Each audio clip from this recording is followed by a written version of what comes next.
that fur. So coming into the field here is Krista with the Teal Sarika girl. She is wound up and silly. She's having a bouncy time with us here. So we walked around in the driveway with her a little bit. Oh, good job. It's nice that she didn't mind being yelled at by big dogs. There you go.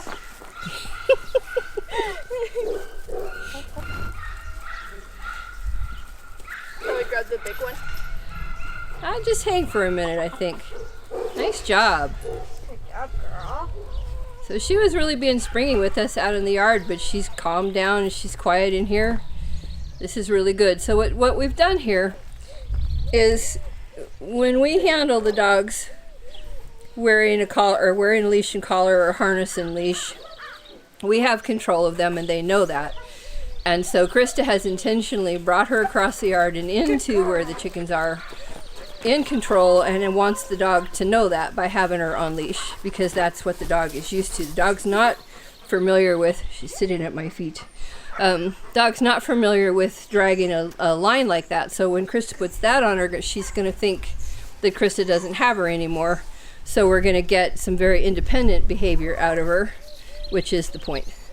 But Krista's making a very clear transition between those two things. She's on leash and then she will be off leash as far as the dog's concerned.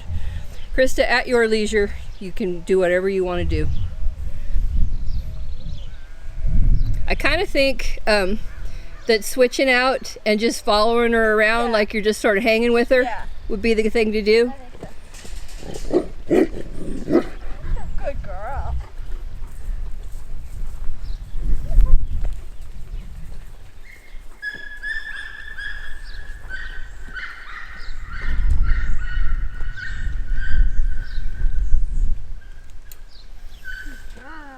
You might want to stick that leash in your pocket or out of, I don't know, somehow around you somewhere so if you could grab it if you need to while you're out working with her. Okay, hold this one right there. Unless you want me to just bring it to you. That's fine.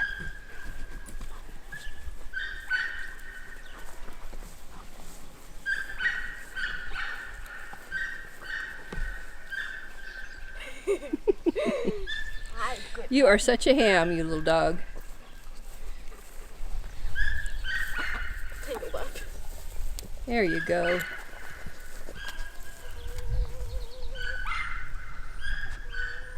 So at this point, I don't know if this pup knows that Krista's still attached to her or not, but Krista's keeping enough of a distance that she can be a little bit of a free thinker. She's found a delicacy, that being miniature donkey manure.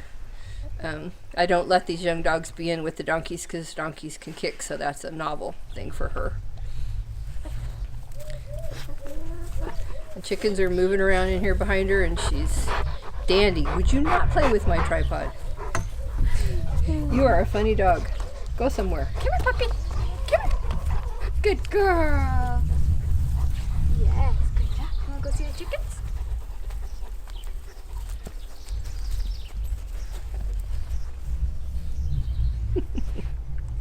Well, I have to say this isn't very riveting chicken training footage, but this is how it's supposed to go. The dog is in a situation where they feel quiet and they can think. Nice job, Krista. There. Good yeah, girl. good job. You got Nice catch. You got it. Right there. Here. That was well done by you. Oh, good girl. So the pup got a little startled, a little enthusiastic there. Krista got her stopped really gently, and as soon as the pup looked up and gave her eye contact, Krista clicked and paid, which is an emotional reset for the dog. Gets the dog's brain back to Krista, gets her back to being positive, makes the dog want to play games with Krista and be conscious of where she is in here while she's looking at something that's also exciting. It's a really powerful tool. And Krista's catch there was just spot on. All right, I think we're going to leave it with this girl and move on.